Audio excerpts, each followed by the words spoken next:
Mbak. Halo, selamat siang. Siang. Ya, Fari. Nah, permisi Mbak. Oh iya, makasih. Halo, selamat siang Mbak. Selamat siang. Boleh diperkenalkan nama Mbaknya siapa? Ya, perkenalkan nama aku Amel. Oh, Mbak Amel ya. Mbak Amel, gimana tadi perjalanannya ke sini? Alhamdulillah tadi perjalanan ke sini lancar, cuma agak panas gitu aja. Oh iya iya, emang salah tiga lagi panas-panasnya ya Mbak ya. Panas banget. Oke Mbak Amel, di sini saya Zahwa Eka Suci sebagai konselor Mbak yang akan menemani Mbak selama 60 menit ke depan. Oke, di sesi konseling ini diharapkan Mbak bisa menceritakan semua keluhan yang Mbak rasakan tanpa ada yang ditutup-tutupi ya Mbak. Karena semua cerita atau informasi yang Mbak ceritakan ke saya itu akan sangat berguna untuk asesmen. Oh, nah, dan Mbak Amel jangan khawatir terkait kebocoran informasi karena informasi yang diterima akan sangat dijaga kerahasiaannya. Hanya saya dan Mbak Amel saja yang mengetahui. Oke, bisa dimengerti Mbak? Bisa. Oke, sebelum memulai proses konseling, apakah Mbak Amel ada yang mau ditanyakan? Mungkin di sini aku mau nanya Mbak, kalau semisal dalam waktu 60 menit ini aku merasa kurang itu gimana ya? Oke, jika di waktu 60 menit tersebut Mbak Amel masih kurang nih ada yang mau diceritakan, nanti kita bisa jadwalkan sesi kedua untuk konseling. Nah, terkait jadwalnya kapan, nanti bisa dikomunikasikan bersama admin kita ya Mbak. Oh, baik. Oke. Selain itu ada yang mau ditanyakan atau Mbak Amel mau ke toilet? Sudah cukup sih Mbak. Oke, sudah cukup ya Mbak ya. Apakah bisa kita mulai konselingnya? Bisa. Ya Mbak Amel, maaf nanti di sesi konseling kita ini saya izin untuk sedikit mencatat ya, karena catatan ini nantinya akan berguna untuk asesmen. Oh baik, ya nggak apa-apa. Oke Mbak Amel, bisa diceritain nih terkait latar belakangnya bagaimana, terus juga kesibukannya apa? Kalau latar belakang aku ini mahasiswa yang merantau dan sekarang tinggal di kos. Nah kalau keaktifannya itu mungkin aku selain aktif di kampus, aku juga aktif di beberapa organisasi, ada organisasi internal dan organisasi eksternal gitu. Oh, berarti Mbaknya selain aktif di kampus, aktif juga nih di organisasi ya, di beberapa organisasi. Oh, iya iya iya. Oke, Mbak Amel, bisa diceritakan dulu terkait latar belakang dan sekarang kesibukannya apa nih? Iya, untuk latar belakang, aku ini mahasiswa rantau dan sekarang tinggalnya di kos, Mbak. Untuk kesibukan sekarang mungkin selain berkuliah, aku mengikuti beberapa organisasi, seperti organisasi eksternal dan organisasi internal, gitu kan. Jadi selain aktif di kuliah, Mbak Amel ini juga aktif nih di beberapa organisasi ya? Iya, betul banget. Iya. Oke, Mbak Amel datang ke sini pastinya karena ada keluhan nih ya. Bisa diceritain nih Mbak terkait apa sih keluhan yang Mbak Amel rasain sehingga Mbak Amel datang ke sini. Nah, aku tuh ngerasa kurang percaya diri Mbak. Aku tuh nyadarin itu gitu loh Mbak, kalau aku tuh kurang percaya diri dan aku tuh pengen menghilangkan rasa kurang percaya diri ini biar aku tuh bisa percaya diri dan bisa tampil di depan umum. Oh Mbak. Lagi Mbak Amel nih kurang percaya diri gitu ya tampil di depan umum gitu dan pengen banget bisa berani gitu tampil di depan umum gitu ya Kak ya. Benar banget Mbak. Oke. Nah, kira-kira nih Mbak, apa sih yang Mbak Amel pikirin atau yang Mbak Amel rasain nih kalau Mbak Amel tampil di depan umum? Aku tuh ngerasa ya Mbak, setiap aku disuruh menjadi petugas acara atau disuruh tampil depan umum, bicara depan umum, aku tuh ngerasa ih ini bener nggak ya, ih aku takut salah, terus kayak ih nanti kalau ada yang ngejudge gimana kalau aku salah gitu, kayak ih tadi penampilannya gimana ya, kayak banyak banget pertanyaan pertanyaan yang dalam pikiran aku gitu loh Mbak, takut ngejudge dan lain sebagainya. Jadi kayak aku tuh mengurungkan diri, jadi aku kurang percaya diri dan nggak maju ujung-ujungnya gitu Mbak. Oh gitu ya Mbak ya, jadi kurang percaya diri karena takut nih di-judge sama orang lain atau masyarakat gitu ya, Mbak, ya? Kira-kira nih, Mbak, kenapa perasaan tersebut itu bisa Mbak Amel rasain? Mbak ada pengalaman diomongin seperti itu kah? Atau ada hal lain, Mbak?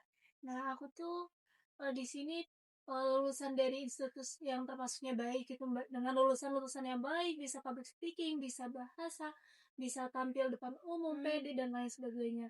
Dan aku tuh ngerasa aku tuh belum nyampe di tahap itu gitu loh, Mbak. Aku public speaking masih kurang, masih gak bisa tampil dan lain sebagainya. Dan aku ngerasa kalau aku mau tampil dan aku maju terus ada salah, aku takut kena judge gitu. Soalnya pasti pandangan orang-orang tuh, oh lulusan situ pasti bagus, pasti bisa public speaking, bisa bahasa dan lain sebagainya. Jadi aku menghindari untuk aku dikatain lulusan situ kok nggak bisa apa-apa gitu loh, Mbak. Oh iya iya, paham paham. Berarti Mbak Amel ini itu menjaga nama baik sekolah dulu ya, institusi sekolah dulu ya, Mbak, ya? Ya salah satunya itu sih, Mbak, faktor terbesar salah satunya. Oh, jadi Mbak Amel ini ngerasa kalau Mbak Amel diem aja nggak tampil di depan umum nih, itu adalah solusi terbaik nih untuk Mbak Amel menjaga nama baik sekolah Mbak dulu ya? Iya bener banget, Mbak. Oh aku takut gitu loh, Mbak. Tapi eh Mbak Amel ada ngerasa nggak kalau kesalahan kecil yang Mbak Amel lakukan ini itu takutnya berdampak untuk sekolah Mbak itu di cap jelek, nggak bisa mendidik Mbak gitu? Sebenarnya bukan ke institusinya sih, Mbak, tapi lebih ke diri saya. Soalnya orang-orang juga tahu kalau misalnya disiplin, diajarin bahasa, diajarin public speaking, diajarin semuanya, Mbak. Sedangkan aku ini kurang percaya diri dan aku ini kayak aku ngerasa kurang dalam public speaking, kurang dalam bahasa dan kurang dalam segala hal. Nah, aku takut kalau diri aku tuh gimana sih udah institusinya bagus tapi kok kamunya itu nggak bisa, emang nggak bisa meresap atau gimana gitu loh, Mbak. Oh, oke oke. Saya nangkepnya nih berarti Mbaknya yang dikhawatirkan ada dari diri Mbak sendiri. Aku Mbak, nggak bisa ngelakuin padahal sesuatu. sekolah juga udah berusaha sedemikian rupa, tetapi Mbaknya memang belum percaya diri. Jadi Mbaknya khawatir terkait diri sendiri gitu ya, Mbak ya, di Iya bener sekolah. banget. Oke. Hmm, Sepertinya nih Mbak Amel ngerasa terbebani dan cemas gitu ya, Mbak ya, karena ngerasa membawa beban reputasi yang begitu berat nih menurut Mbak gitu. Iya bener, Mbak. Ya ya ya. Oke, Mbak Amel. eh, Kira-kira nih Mbak ya, perasaan cemas dan khawatir Mbak tadi itu mulai muncul ketika Mbak masuk di dunia perkuliahan atau sebelum itu memang sudah muncul juga, Mbak? Aku ngerasa sebelum itu udah muncul sih, Mbak. Cuma mungkin pas kuliah kan mulai lebih banyak aku ikut banyak kegiatan, jadi ngerasa wah aku bener-bener kurang percaya diri sih gitu. Oh, berarti sebelumnya Mbak udah ngerasa kalau sepertinya aku kurang percaya diri dan khawatir untuk membuat nama sekolah kurang baik. Nah, di saat perkuliahan baru benar-benar melonjaknya Mbak ngerasa seperti itu karena di perkuliahan ini Mbak benar-benar berinteraksi dengan orang lain, dengan banyak orang gitu ya Mbak ya, mulai dari perkuliahan sampai di beberapa organisasi yang Mbak ikutin tersebut. Iya bener. Oke oke oke. Nah, belakangan ini Mbak pernah nggak dapat kesempatan untuk berbicara atau tampil di depan umum, tapi Mbak Amel dengan sengaja ngehindarin hal tersebut? Oh ada, Mbak, ini kan karena ini masih bulan Syawal jadi kemarin itu ada acara keluarga, Mbak. Saya ditunjuk menjadi salah satu petugas acara dalam acara keluarga itu. Terus saya udah dengan kesadaran penuh saya menolak karena tidak takut salah gitu loh, Mbak. Karena kan itu keluarga ya, Mbak, jadi kan otomatis ekspektasi tinggi gitu, ekspektasi tinggi ke saya gitu. Berarti apakah Mbak Amel juga ngerasa kalau keluarga Mbak Amel itu juga sama seperti masyarakat lain yang menilai atau yang punya ekspektasi tinggi terkait alumni dari sekolah Mbak berasal. Oh, tentunya iya, Mbak, soalnya kan, eee, menaruh keluarga saya tuh walaupun tidak pernah secara langsung bilang ke saya, tapi kan otomatis keluarga itu atau orang tua saya itu menaruh harapan besar kepada keluarganya, saudaranya, atau anaknya sendiri gitu, Mbak. Jadi saya takut gitu loh, Mbak, kalau saya itu nggak bisa. Oh, berarti, Mbak ngerasa kalau sebagai keluarga pasti mereka ingin anaknya itu atau, saudara tersebut itu menjadi orang yang oke gitu lah ya, orang yang Iya. bagus dalam public speaking ataupun dalam penyampaian dan lain sebagainya. Sehingga ketika melakukan kesalahan juga itu, bisa membuat mereka sedikit kecewa atau lain sebagainya. Iya, bener banget, Mbak. Aku takut gitu loh, Mbak, kalau ekspektasi keluarga aku tuh aku runtuhin dan aku bikin mereka kecewa gitu loh, Mbak. Oh. Nah, oke, Mbak Amel, kira-kira nih ya, Mbak Amel ini ketika ditunjuk menjadi petugas untuk berbicara di depan orang, apa yang Mbak Amel rasain, Mbak? Oh, kalau aku ngerasainnya tuh deg-degan sih, Mbak, kayak Hmm. semisal sebelumnya atau, menunggu giliran nih, pasti rasanya deg-degan banget gitu loh, Mbak. Hmm. Selain deg-degan, Mbak, apa ada gejala lain yang Mbak rasain? Kalau mungkin semisal lebih ke ini sih, Mbak, kayak kebelet pengen ke kamar mandi, tapi Hmm. setelah udah mendekati tinggal 2 atau 3 orang sebelum saya gitu, aku paling masih deg-degan aja itu yang Hmm. lebih sering. Berarti deg-degan dan pengen Ke ke kamar kamar mandi, mandi gitu ya, iya. Mbak, ya? Oh. Oke, Mbak Amel, dari obrolan kita nih, saya menyimpulkan bahwasannya Mbak Amel ini mengalami ketidakpercayaan diri untuk tampil di depan umum, kayak berbicara atau menjadi petugas.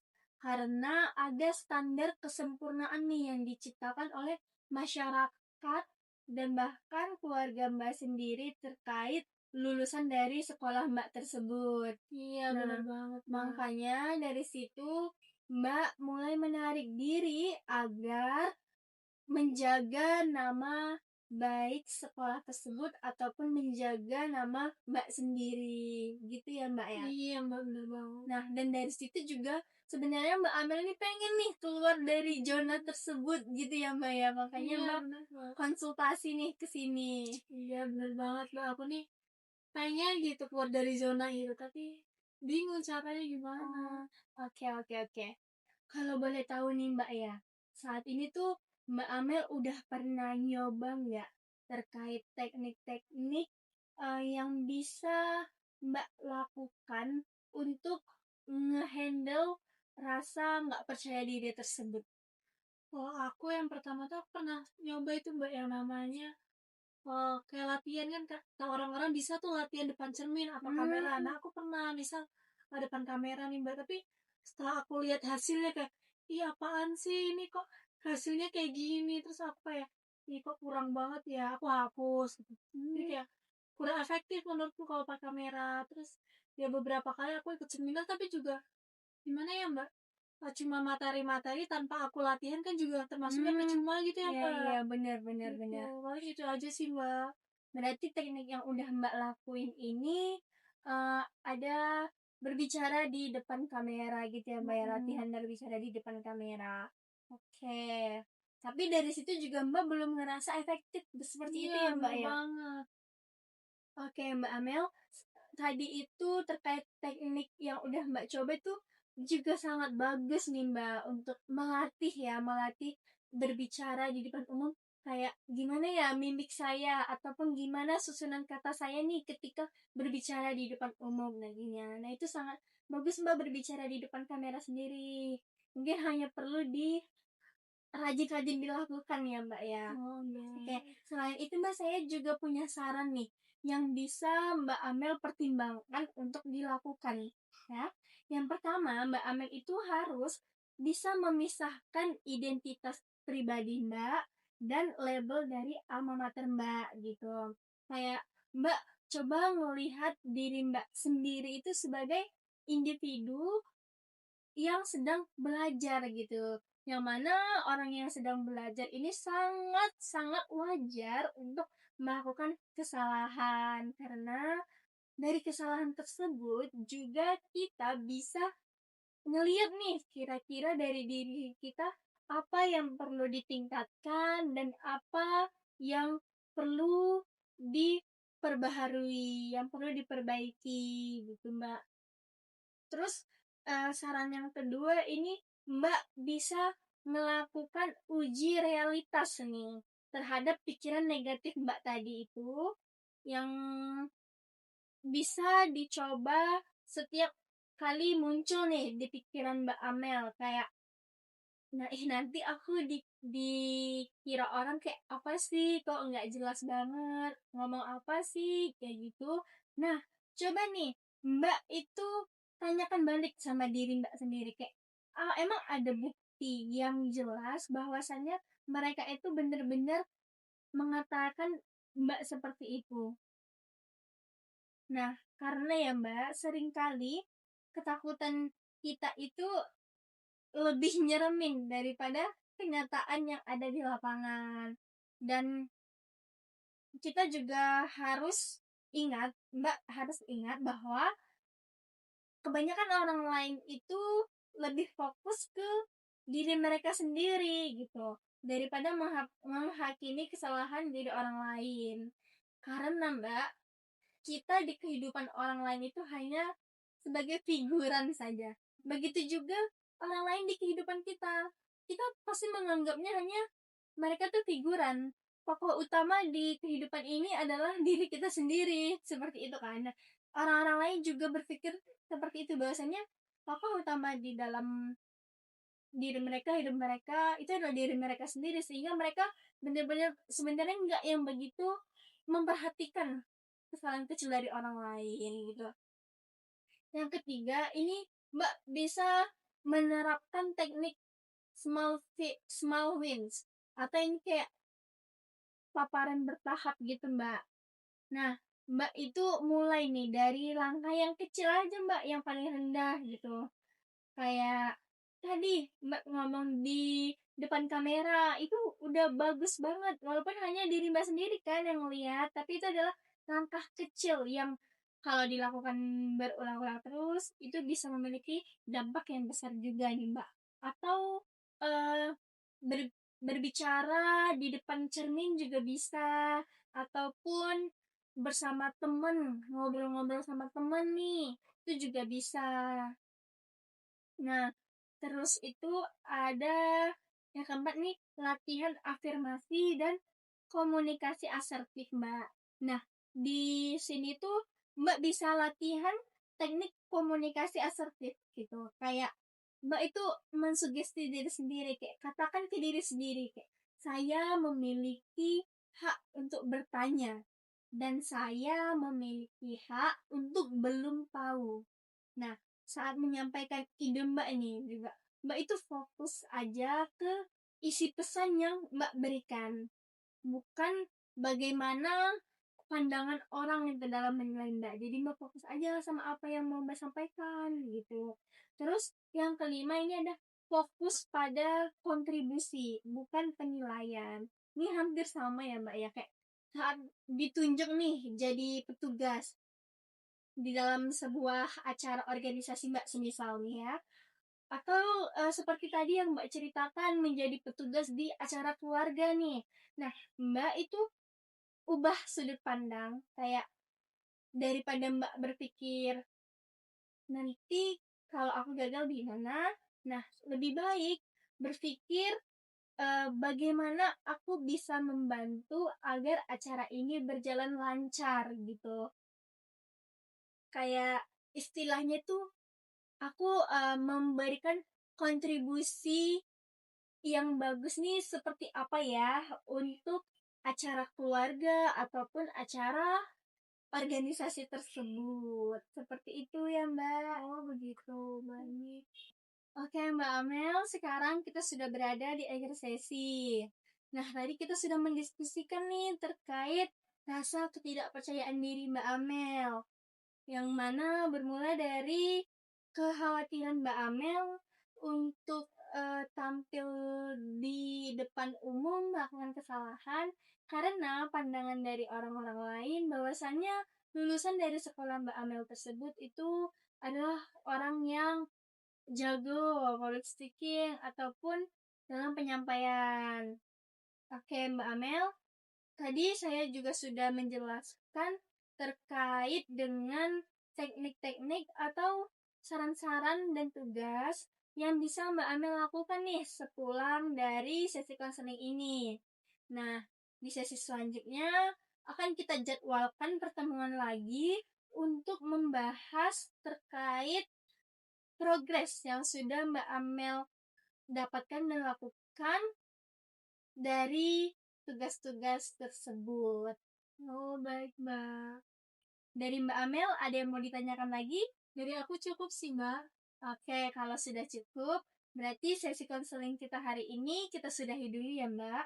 Untuk jadwal selanjutnya, nanti Mbak Amel bisa menyesuaikan jadwal bersama admin kita. Oh, begitu ya, Mbak. Oke, saya sudahi ya, Mbak. Terima kasih sudah menceritakan kepada saya, sudah terbuka kepada saya. Semoga sesi-sesi selanjutnya berjalan dengan lancar. Amin. Terima kasih banyak ya, Mbak. Oke, Mbak Amel, karena sesi kita sudah selesai, Mbak Amel sudah diperbolehkan untuk meninggalkan ruangan ya, Mbak. Oh, begitu, Mbak. Terima kasih banyak ya, Mbak. Iya, Mbak, sama-sama. Mari, Mbak, saya antar.